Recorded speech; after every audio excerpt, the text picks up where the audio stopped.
Fala galera, beleza? Tudo bem? Sou o professor Tiago Cavalcante, nós estamos aqui diretamente do Núcleo Pré-Vestibulares, o cursinho que vai revolucionar o Cariri e vai permitir a tua aprovação nos principais vestibulares. Galerinha, hoje nós vamos conversar sobre as revoltas do período colonial. Durante o período colonial brasileiro, nós tivemos dois grandes conjuntos de revoltas, as chamadas revoltas nativistas e as chamadas revoltas emancipacionistas. Para esse conteúdo ficar bacana, encaixado dentro do teu HD, no teu tutano cerebral, nós vamos dividir essas revoltas em dois conjuntos. Primeiro nós vamos ver as nativistas, depois nós vamos ver as emancipacionistas, fechando aí, deixando redondinho, beleza, organizado, para que você, caso encontre uma questão sobre essas revoltas, não tenha nenhum tipo de problema em resolvê-la, beleza? Tranquilinho, show de bola. Hoje eu vim aqui combinando com o quadro, quase que um mimetismo, quase que uma camuflagem, tá bom? De verde, porque verde é esperança, beleza? Então vamos para cá. Galera, olha só. Esses dois conjuntos de movimentos, eles se diferenciam em quê, professor? O que é que caracteriza a diferença entre eles? Os movimentos nativistas. Tá? A palavra nativista dá a ideia de nativo. E a palavra nativo, quando associada ao Brasil, você lembra de índio.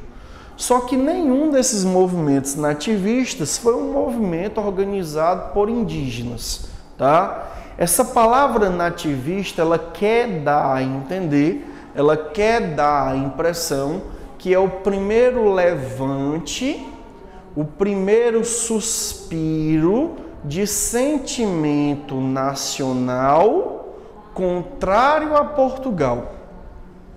São os primeiros movimentos que vão acontecer aqui na Terra, onde os nativos, aqueles que vivem aqui, vão se opor de alguma forma àqueles de lá. No caso, os portugueses, chamados muitas vezes de reinóis, aqueles que vêm do reino, tá bom? São os reinóis, ok? Então esse movimento nativista, ele tem essa clara alusão, tá? Então observa, esses movimentos, eles vão se diferenciar do outro conjunto de movimentos, os chamados emancipacionistas, como o próprio nome está dizendo, porque o claro objetivo desse outro grupo de movimentos é a separação política entre Brasil e Portugal. Ou seja, eram movimentos que pleiteavam a nossa independência. Então, o que separa claramente esses dois blocos de movimentos é que um deles quer a independência e o outro, essa ideia ainda não é uma ideia muito clara, tá? Esses movimentos emancipacionistas, eles também são conhecidos por outros nomes, como, por exemplo, movimento separatista, movimento de libertação nacional, e faz parte de um momento chamado crise do sistema colonial, que ainda não era claro nem evidente nos movimentos nativistas, tá certo? Então há essa diferença entre esses dois blocos de movimento. Num deles, o nativista dá a ideia de nascimento, né? O nascimento da resistência contra a dominação portuguesa, mas eram movimentos que não tinham clara a ideia de independência, tá certo? Mas os movimentos emancipacionistas já apresentam essa ideia muito claramente, beleza? O movimento nativista, ele está ali entre o final do século final do século XVII e início do século XVIII, e os movimentos emancipacionistas, eles já estão na segunda metade do século XVIII. Tá? Os movimentos nativistas, da sua grande maioria, vão acontecer ali até a primeira metade do século XVIII, e os movimentos emancipacionistas na segunda metade do século XVIII. Beleza? Tranquilo? Nativismo e emancipacionismo. Agora vamos para cá. Ó. mais decididamente dar uma olhadinha, uma observação no nativismo. Os movimentos nativistas não são movimentos separatistas. Então não fica claro nesses movimentos a ideia de separação entre Brasil e Portugal, beleza? Outra coisa, esses movimentos não são movidos por ideologias, que é uma coisa que nós vamos observar nos movimentos emancipacionistas. Tanto na Inconfidência Mineira quanto na Conjuração Baiana, que são os dois principais movimentos emancipacionistas que nós vamos ter, não são os únicos, são os principais, fica claro um conjunto de ideias chamadas de iluminismo.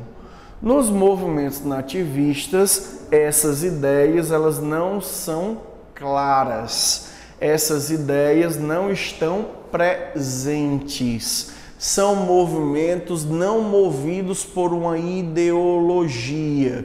Tiago, e qual é a diferença? Uma ideologia, por exemplo, a ideologia iluminista, ela era muito clara. Ela identificava o que é que ela gostava, o que é que ela não gostava, o que é que ela queria combater e o que é que ela queria depois. Então o iluminismo é um movimento que se propõe lutar contra o chamado antigo regime, que era o modelo de sociedade que existia até aquela época, caracterizada pelo absolutismo, pelo mercantilismo, pela sociedade estamental e pela influência da religião.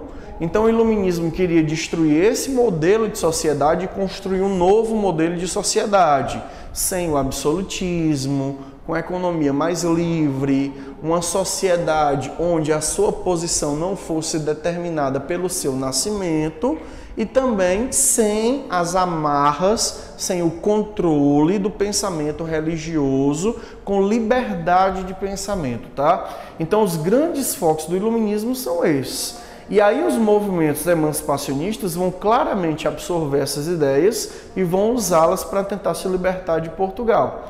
No caso, a Inconfidência Mineira e a Conjuração Baiana. Já os movimentos nativistas, que são ali até a primeira metade do século XVIII, essas ideias não estavam ainda presentes porque ainda eram embrionárias. Ainda estavam começando a se desenvolver, começando a existir.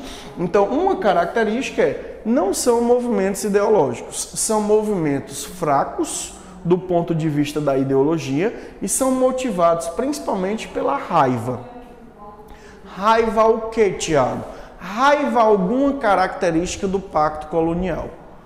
Ou raiva contra um grupo de portugueses, ou raiva contra uma ordem emanada por Portugal, ou raiva contra um imposto específico, ou raiva contra um órgão criado pela coroa portuguesa.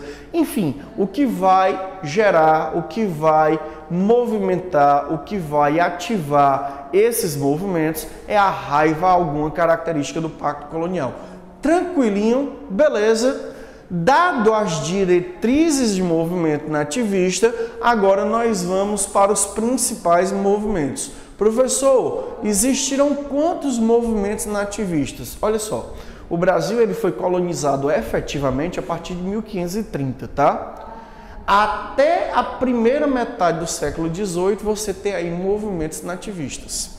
Então você imagina de 1530 até 1750, mais ou menos, quanto tempo dá e quantos movimentos existiram? Inúmeros, dezenas, tá? Vários movimentos, ok? Existe a possibilidade de nós aprendermos todos esses movimentos? Óbvio que não, óbvio que não. Então, o que os vestibulares fazem na maioria dos casos? Eles escolhem aqueles movimentos que são mais simbólicos, que são mais claros. Aqueles que restaram mais assuntos, mais documentos, mais versões para serem abordados, tá? E aí, dentro dessa característica que nós acabamos de colocar, esses 4 movimentos nativistas se sobressaem. Tiago, seria possível cair Na minha prova de vestibular, um dos movimentos nativistas que não está aí no quadro? Seria, é possível. No vestibular, de vez em quando, vem coisas diferentes. É possível que você pegue, por exemplo, uma colocada dos padres para fora, botada dos padres para fora? É possível. É possível que você pegue uma questão sobre a aclamação de Amador Bueno? É possível. É possível que você pegue uma questão sobre motins do Maneta? É possível. É possível que você pegue uma questão sobre revolta do ronco da abelha? É possível. São vários movimentos nativistas que aconteceram e que a repercussão a nível de vestibular é mínima. A possibilidade de você pegar uma questão sobre eles é muito pequena. Então, o que é que você precisa se concentrar? Nesses. Esses daqui caem bem.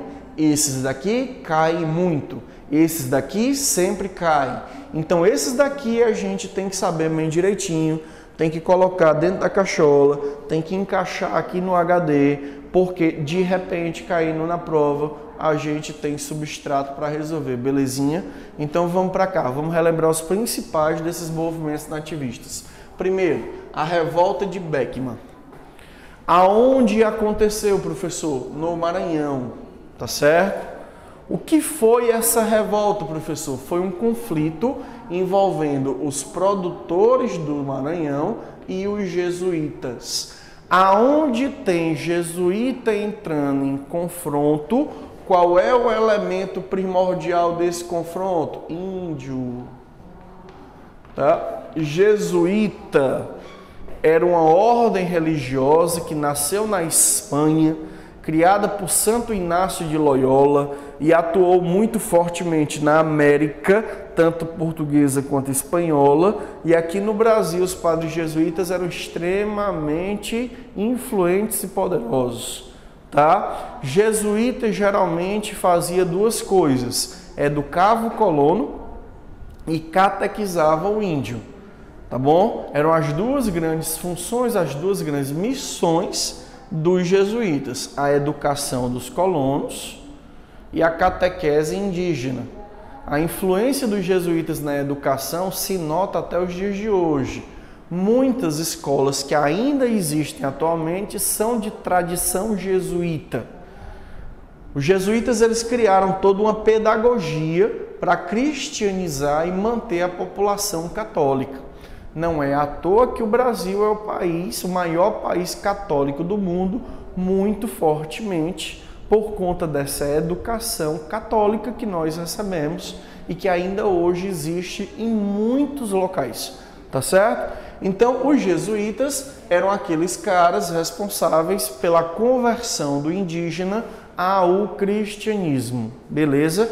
E aí o que vai acontecer? Por que vai haver um problema em relação a isso? O Maranhão é uma região que fica um tanto quanto isolada da área economicamente mais importante do Nordeste. A área economicamente mais importante do Nordeste era a região chamada Zona da Mata Pernambucana. Tá? Cidades como Recife, cidades como Salvador, é para onde ia a maior parte dos escravos que vinham do continente africano para serem vendidos naquela região produtora de cana-de-açúcar.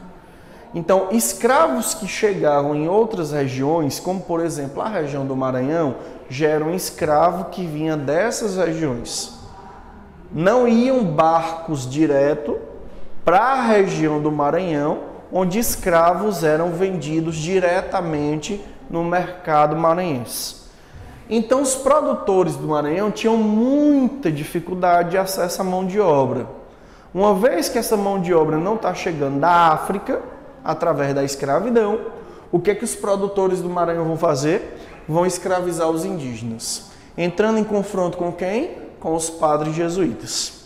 A coroa portuguesa, para tentar evitar o problema, cria um órgão, uma companhia, chamada Companhia, que está aqui sintetizada pela expressão CIA. CIA é a redução da palavra companhia. Geral, que está aqui reduzida pelo termo gal, tá? É a redução de geral ou de general, beleza? General também tem a ideia de geral, certo? Companhia Geral de Comércio do Estado do Maranhão. Qual seria a função dessa companhia? A companhia tinha como função acabar com o conflito entre produtores e jesuítas, fornecendo aquilo que os produtores precisavam e comprando aquilo que os produtores produziam. Uma vez que os produtores aceitam e que o Estado fica satisfeito, acaba a primeira fase da revolta. Todos gostam da situação, a coroa portuguesa se retira do Maranhão e a paz vai reinar entre produtores e jesuítas. Porém, passado algum tempo depois, a companhia começa a descumprir o que havia prometido. Não trazia escravos suficiente e só comprava geralmente aquilo que era mais lucrativo, que era a cana-de-açúcar. Gerando uma segunda fase da revolta, liderada pelos irmãos Beckman, Manuel e Tomás. Essa revolta, liderada por esses irmãos, ficou conhecida como Revolta de Beckman. Dessa vez, os jesuítas foram expulsos, a companhia foi invadida e o cerco se instalou na região. Geralmente, quando acontecia casos como esse, como a coroa portuguesa procedia? Ela identificava o líder, isolava o líder dos demais. Qual era o mecanismo que a coroa portuguesa usava para isolar a liderança do grupo de pessoas que seguiam essa liderança? Um mecanismo antigo que até hoje encontra muito resultado na história do Brasil. Aí a Operação Lava Jato para demonstrar a eficiência desse processo, a tal da delação premiada, não é? Ou seja, a coroa portuguesa beneficiava aqueles que deixavam o líder isolado. Olha, se você não reagir, se você deixar fulano sozinho, na confusão, você vai ser beneficiado. Isso foi usado em vários momentos da história do Brasil e foi usado na Revolta de Beckman. Isolam Beckman dos demais, daqueles que davam apoio e suporte a ele, e Beckman vai ser capturado e vai ser executado, pondo fim à revolta. Tá? E aí acaba esse movimento, que é um dos principais movimentos nativistas. Quem vai fazer vestibular pela região norte e também pelo estado do Maranhão, é um tema que cai demais, então, por favor, não esqueça de estudar esse tema com o seu devido respeito, tá bom? Guerra dos Emboabas. Quem vai fazer vestibular na região sul, né? Mais especificamente na região ali de Minas, São Paulo, na região sudeste, para ser mais preciso, tá? É um tema importante para aquela região. A Guerra dos Emboabas foi um conflito que aconteceu em São Vicente. Professor, que estado é esse? São Vicente hoje não existe mais. O que existe é o desdobramento de São Vicente, que é São Paulo e Minas. Seria o correspondente àquela região ali, tá? São Vicente é o lado dos bandeirantes. Lembra da aula de bandeirantes? Que os bandeirantes também eram chamados de vicentinos, tá? Então, essa região é a região onde os bandeirantes vão encontrar ouro, né? Lembra que existiam as bandeiras de prospecção, cujo objetivo era procurar metais preciosos? Então, os bandeirantes vão encontrar ouro naquela região. Quando a notícia que foi encontrado ouro na região de São Vicente chegou aos ouvidos da coroa portuguesa, a reação foi extraordinária. A coroa vai criar todo um aparato para poder controlar a região produtora de ouro. E vão vir muitos estrangeiros para a região. Esses estrangeiros, esses forasteiros, muitas vezes eram chamados de emboabas. Existe uma grande discussão histórica a respeito da origem do termo. Uma das versões é que os emboabas eram assim chamados porque usavam umas botas de cano alto, que vinham até a altura do joelho, fazendo com que a perna deles se assemelhasse muito à perna de uma ave da região chamada emboaba, tá? E aí, a presença cada vez maior de estrangeiros que ganhavam terras para procurar ouro vai desagradando aos paulistas até deflagrar o confronto. Os paulistas vão ser derrotados, vão ser traídos numa emboscada chamada Capão da Traição. E com a derrota dos paulistas para os forasteiros, a consequência disso é que a capitania de São Vicente vai ser dividida em duas. Minas do Ouro, que mais tarde vai se chamar de Minas Gerais, e São Paulo. Tá? Então houve a divisão dessas duas capitanias como uma consequência dessa guerra. Os paulistas foram proibidos de explorar ouro na região de Minas Gerais e por conta disso os paulistas vão adentrar o território, ocupando a região do centro-oeste, principalmente Goiás e Mato Grosso. Beleza? Tranquilo? Então essa é a Guerra dos Emboabas. Guerra dos Mascates. Quem vai fazer vestibular na região de Pernambuco? É um conflito importante para a região, então precisa saber bem, tá? Guerra dos Mascates vai acontecer em Pernambuco, tá certo? E vai ser um conflito envolvendo os senhores de engenho de Olinda e os comerciantes de Recife. O que é que vai gerar o motivo desse confronto? O açúcar foi a grande atividade econômica brasileira durante o século XVI e o século XVII. No século XVII, esse açúcar vai entrar em declínio por conta da expulsão dos holandeses do Brasil.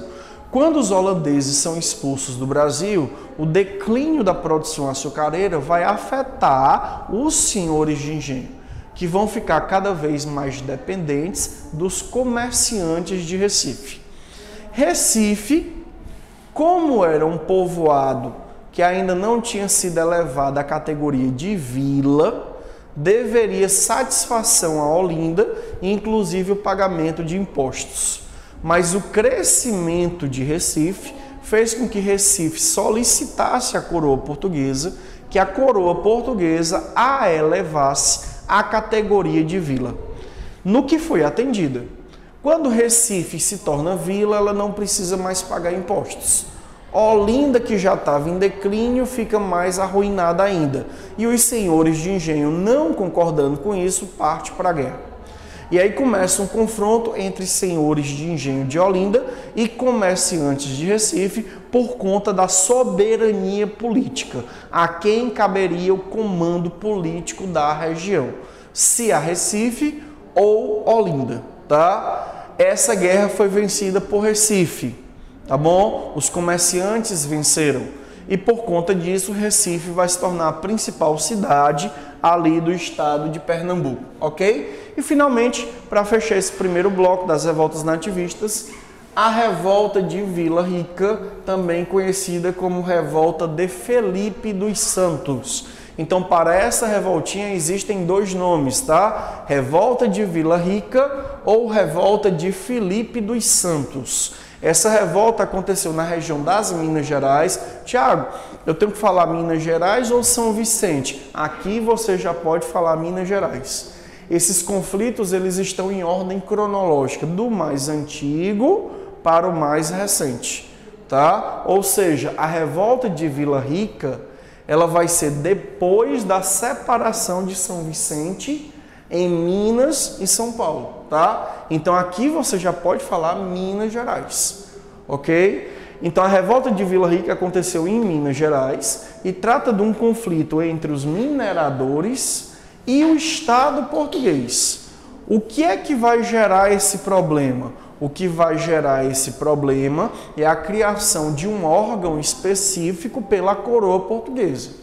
Como eu falei para vocês, a descoberta dos metais preciosos vai gerar toda uma preocupação da coroa portuguesa no sentido de explorar o máximo possível do metal. Para isso, vai ser desenvolvida toda uma estrutura de exploração. Uma das coisas que foram criadas foram as chamadas casas de fundição. Qual seria a função dessa casa de fundição? ela receberia todo o ouro que foi encontrado pelos mineradores. Esse ouro podia ser em pepita ou em pó, derreteria e transformaria em barras. Nessa barra que foi feita na casa de fundição, já haveria o selo da coroa portuguesa e já seria retirado lá na casa de fundição. Olha aqui o detalhe, ó, o quinto, que era um pedaço dessa barra que caberia à coroa portuguesa. A coroa portuguesa tinha direito a 20% de qualquer quantidade de metal. 20% de qualquer quantidade de ouro. Então, se o cara tivesse uma barra, por exemplo, de 200 gramas, tá certo? Uma barra de 200 gramas, um quinto disso, um quinto de 200 gramas, 40 gramas, tá certo? Pertenceria à coroa portuguesa. Se ele tivesse uma barra de 1 quilo, né, 1000 gramas, 200 gramas pertenceriam à coroa portuguesa. Beleza pura? Então, essa era a função das casas de fundição. O que é que vai gerar revolta nisso, professor? Bom, vamos lá. Os mineradores alegaram que as casas de fundição retiravam um pedaço bem maior do que deveria dessa barra. Tá certo? Por isso o motivo da revolta liderada pelo Filipe dos Santos, que os funcionários reais que atendiam nas casas de fundição eram corruptos e desviavam a parte do ouro dos mineradores. No entanto, muitos historiadores alegam que a criação das casas de fundição vai diminuir enormemente a possibilidade dos mineradores de sonegar.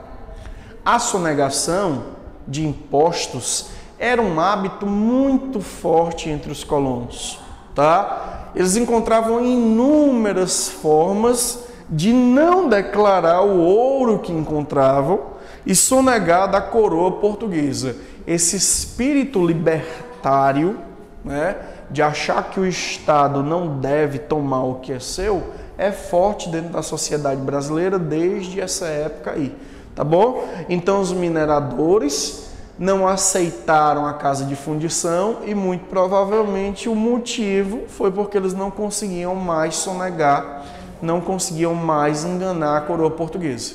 E aí o que é que a coroa portuguesa fez? Ela vai identificar o líder, Filipe dos Santos, vai isolar o líder dos demais e vai executá-lo, acabando com a revolta, tá certo? Então esses foram os principais movimentos nativistas. Espero que você tenha gostado. Na sequência, a gente vai voltar com os movimentos emancipacionistas, explicando para você a Inconfidência Mineira e a Conjuração Baiana, tá bom? Fica com Deus, um grande abraço e até a próxima, se Deus quiser. Tchau!